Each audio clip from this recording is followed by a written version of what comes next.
Day 240, December 17, 2014, and it is called Lighthouse Lead the Way. I have been seeing images of lighthouses everywhere lately. I feel like they are leading me to my destiny. In fact, I know they are. It all started back in June of this year. I was only 2 months into my self-love challenge when I went to a friend's cottage for the weekend. By that point, I had written several posts on my community Facebook page, but I had not yet even created my blog. Although I was practicing daily self-love, I had been putting all of my faith into the universe, but still did not fully comprehend how my healing would all come together. I wasn't sure if I could actually heal my mind and get rid of my negative feelings once and for all, but I felt like with all I had been learning, it was time for me to take a leap of faith and just trust that the universe was hearing me. I knew I had to continue to trust the universe through this entire process, and that over time it would get easier and everything would make more sense to me. That weekend at my friend's cottage, I put the intention out to the universe that I wanted to know the name of my first novel, the novel that would be written as a result of my self-love challenge. I let the universe sit with it for a while, and then I started to receive signs, lots of signs.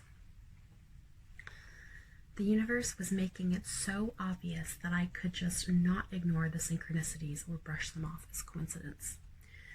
As the weekend continued, I noticed my first sign, a lighthouse. It appeared as a logo for a store on the beach boardwalk we were on, but for some reason, I took notice of the image in my mind. After I saw another image of a lighthouse later that day, I remembered that the week prior I had written a post and had used the imagery of a lighthouse shining through a storm. I started to wonder, maybe the lighthouse is the name of my first book. The universe had literally sent me the name of my book before I had even consciously asked the question. Consider my mind boggled. By the end of the weekend, I had received 6 signs regarding lighthouses. Talk about divine guidance.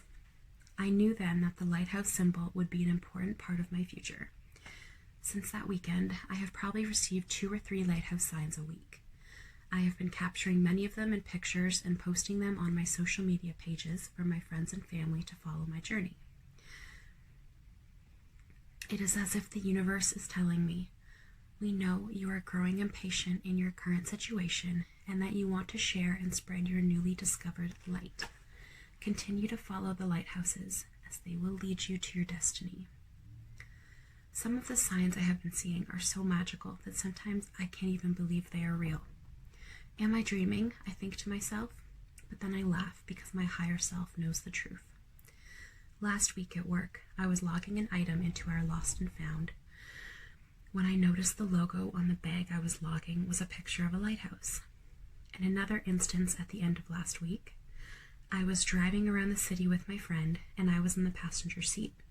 We had stopped at a red light, and I randomly looked to my right and glanced into the window of the house that was on the side of the road, and on their living room wall hung a picture of a lighthouse. Talk about being in the right place at the right time for me to receive that sign. I can't remember all of the lighthouses that have crossed my path over the past 8 months, but I know there have been hundreds. Some of these signs come to me through others. My close friends send me pictures of lighthouses now as they encounter them on their own daily adventures too.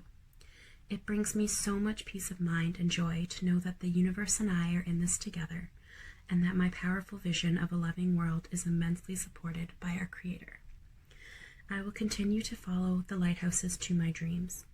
My world is so full of opportunities, abundance, and love, and I thank the lighthouse for showing me the way, for getting me through the storm. I have arrived on the other side, and I am home. I am the lighthouse. Love and light, Heather. Day 275, January 21, 2015. Life is a dance of energy.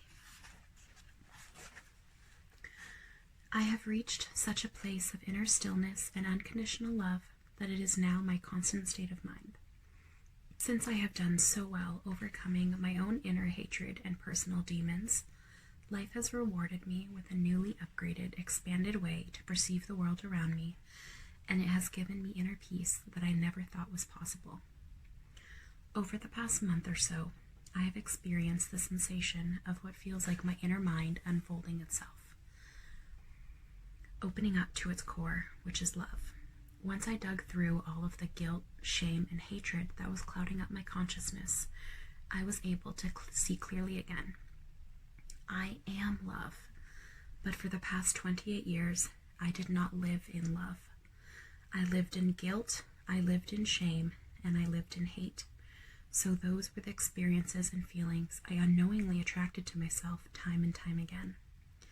I lived anywhere but in love. Now that I have been brought back to the center of it all, back to my true self, I know this is where conscious creation begins.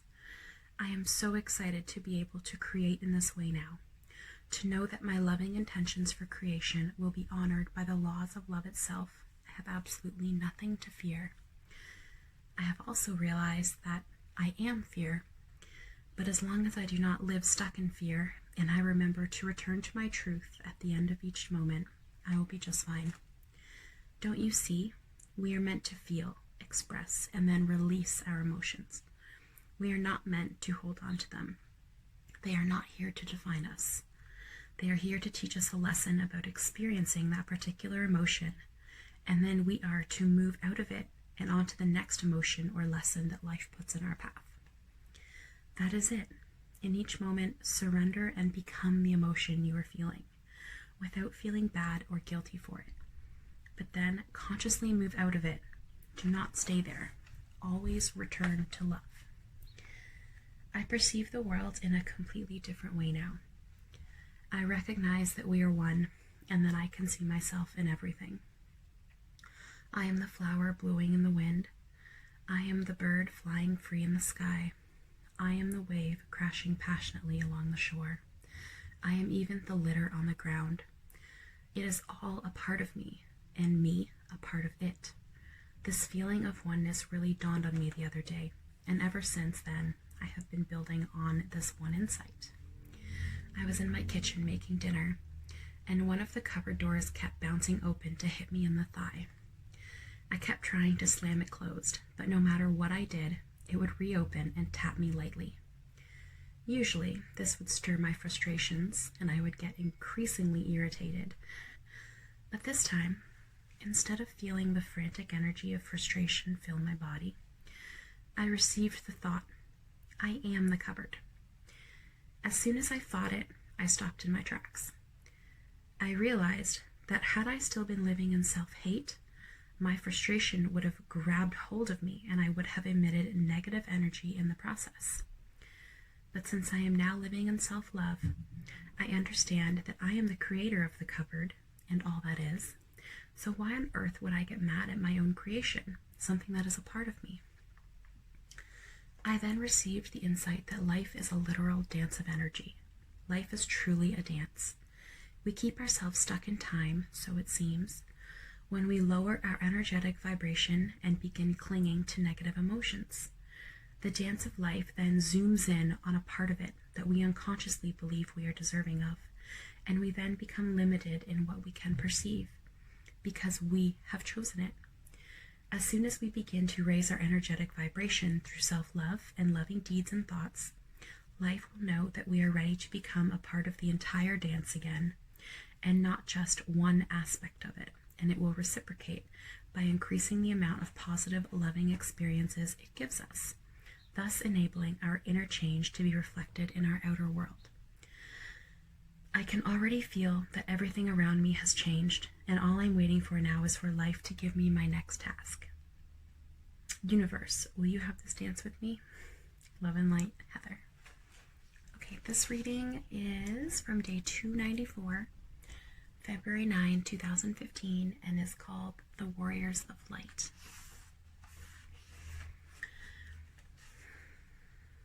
I've been really busy trying to get everything in order for my upcoming adventure in Tulum, Mexico. But to make matters worse, my car has officially met its demise this week, so I have to start getting used to life without a vehicle. I know this chaos is all happening for a reason, and although that reason is currently foggy, I am remaining positive while I sojourn through these transitions. I like to think of my misfortunes now as a rerouting on this crazy ride I call my life. The universe knows where my energy is needed more than I do, so who am I to judge where it places me? If taking city transit is what the universe wants me to do so that my loving energy is available to more people, then so it is. This is the perfect situation for me right now, and I accept these experiences with grace. I am a warrior of light, and I will flow through these changes with ease. This post is dedicated to all of the warriors of light. Who are these light warriors, you may ask?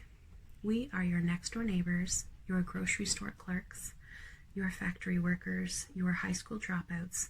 We are the black sheep in your family. Many of us do not yet know we are light warriors. We have been hidden among a society that focuses only on our weaknesses.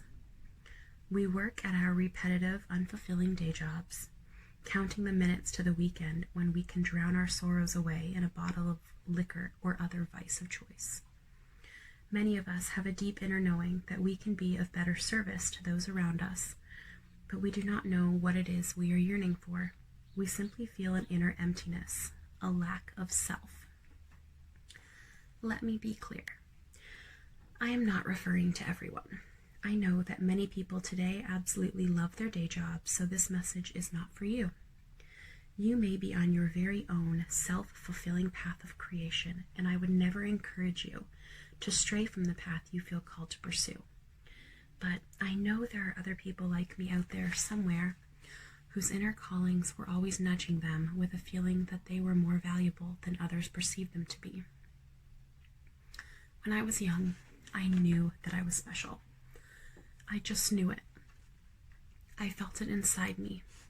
But I was born into a world that did not explain to me why I felt so special. That was a task for me to discover all on my own. I would often think to myself, I know I can do more for everyone around me. But when I started school and my classmates began to pick me apart by my flaws, one by one, I started to believe them. My inner knowing of being special was replaced with the reality of being different, and not in a good way. It was not until now, years later, after making a conscious decision to heal my own inner connection with myself, that my special purpose became revealed to me. And I was right. Through self-love, I have found I am able to better help those around me, mainly because I have taken complete responsibility for myself, and I no longer blame the people around me for the problems I created unconsciously. Since I have stopped blaming them, I have stopped giving them my irritation, and instead I now give them my unconditional love. When you stop searching outwardly for meaning and turn inwards, you will realize that each one of us are the keepers of our own luminous fountains of strength, courage, compassion, kindness, and joy. And when cultivated, these fountains overflow within us to be poured out into every activity we partake in and felt by every person who interacts with us. This is how we can be of better service to those around us, by filling ourselves with our own inner light and then letting this light affect all those who enter our world. We are all light warriors of our own realities. This is my call to you, the warriors of light. It is time now to rise up into the true roles you came here to serve. Your potential is untouched, vast, expansive, and limitless. And within you, it all exists. Let it out. It is time to discover your light. Those around you depend on it, and they don't even know it yet. Think of all those over the course of your life who tried to hide your light from you. All those who ever told you that you were worthless, undeserving, or unlovable. Recognize now that they had to keep your light from showing, because they saw that you were not like them, and that you had goodness and light in you. They had to keep you from seeing your light in order to protect their own dark illusions. Forgive them now and trust me when I say you have light inside of you. You do not need another soul. You do not need one other soul to believe this for it to be true. Just believe in yourself, and your true path will then light up with welcome signs leading you all the way home so that you will never be led astray again. This is not just my truth. I have discovered this way for all those around me. When you are ready to take the leap of faith out of your comfort zone and discover the gifts hidden within yourself, the way will be shown to you. It is my mission now to find other light warriors like myself, look you in your eyes, and have you know and see your own magnificence and beauty reflecting back at you. You are my soul brothers and sisters, and we are scattered around this dense planet, each waiting for the moment when we can be free to light up our worlds individually first, and then together, collectively. My time is now, and so is yours. The time has come for all of us to break out of our shells, from these cocoons we have been hiding in, and finally become the butterflies we were born to be. It is truly time to set fire to the darkness, to light it up and watch the phoenix emerge from the ashes. I am a warrior of light. With my immeasurable inner light, I have built a rainbow bridge of love all the way back to heaven. I once walked the path of darkness, but with baby steps, I found my way out. At first glimpse, I knew I was in unfamiliar territory, but it was beautiful. I took my light sword and cut away all of the overgrown brush that was initially blocking the path, for I could see the light seeping through. I forged on, knowing it was only a matter of time before I would be living and breathing that light. With each issue I forgave that presented itself upon my path, the rainbow bridge took me further and further along, at times taking me through the craziest of storms, which this past year has been proof of. We are the creators and guardians of the Rainbow Bridge, and if you think this is a solo effort, you are mistaken.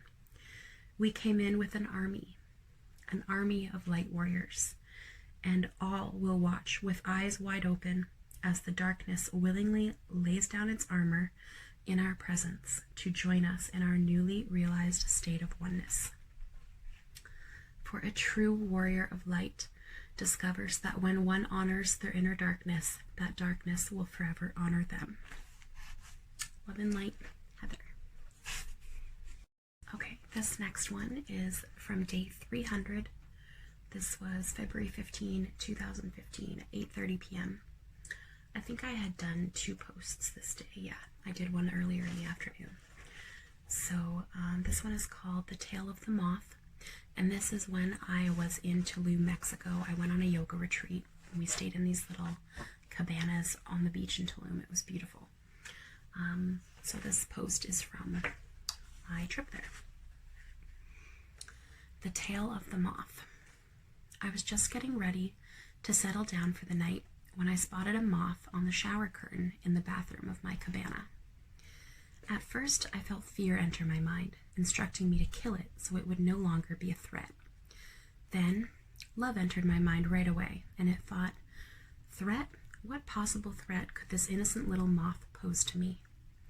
So I decided to mind my own business and let Mr. Moth go on with his night, and I would go on with my night, trusting that since I had spared him his life, he would not flutter over to me once I turned the light off. As soon as my head hit the pillow, I received a flashback to a book I had when I was a little girl.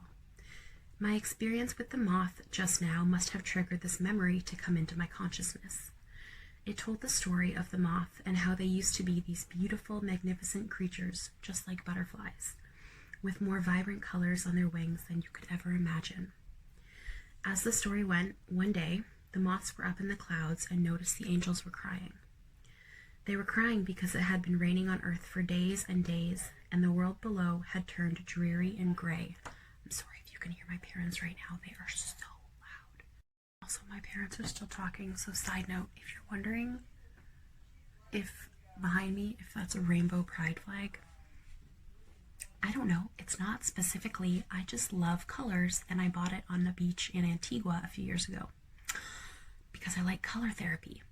So whatever you want to call it, if you think it has to do with rainbow pride or whatever, I don't care. I just like colors. Okay, back to the story. The angels had been crying because it had been raining on earth for days and days, and the world below had turned dreary and gray. Everyone was so unhappy because of all the rain. No one had seen any sun since the rain had come, and it didn't show any signs of stopping. The moths decided to do something about it. They courageously came together and built a bright, colorful rainbow all the way down to earth. They dusted off their wings until every last bit of color had been used to cloak the skies below with a glorious rainbow. The angels applauded the moths for their courage and took delight in the fact that everyone down below could now gaze up and see this beautiful rainbow reaching down from the heavens. The only colors the moths had not used for the rainbow were gray and brown, which are the colors that you would still find on a moth today. I think I loved the story so much as a child because the moth seemed like a sacred creature that went under the radar and gave its beauty away willingly without asking for anything in return. They are so sacred and wise that they knew their vibrant colors did not define them. The moths realized that the people on earth did not know this, however, so they gave of themselves in order to lift the spirits of all those around them. The moths were fine with not having their bright colors because they knew all along that they were given those colors, or gifts you could call them, to share with others, not to hoard them and use them for purposes of self-flattery. I can't help but relate the story to myself and my journey this year with self-love, as if our Creator was telling me as a child through that book, you are like the moth. In order to better serve others, first you must know your own magnificence. At the time, I had no idea that book would later hold a message for me at this now point in time. But there you have it. I have never been so thankful for not killing an insect. Otherwise, I may not have received this important flashback. Life knows and life flows in mysterious ways. To all the light warriors out there who feel like you've been missing something for far too long now, maybe a part of yourself you once gave away to others so that they could indulge in their own dancing illusions, well, that part is now returning to us. I see it on all of our wings, hues of magenta, peach, silver. I'm going to try and get through this post really quick because my parents are on the phone, which means they're going to be shouting for the next 20 minutes. Hues of magenta, peach, silver, royal blue, teal, emerald green, gold, and violet are starting to reappear. Our true nature is returning, and this return to us is a gift in itself, a thank you from life for playing our previous roles so gracefully. If you listen closely, you can hear the sound of the chime, calling us home to our true paths. Can you hear it? It is beautiful. Love and light.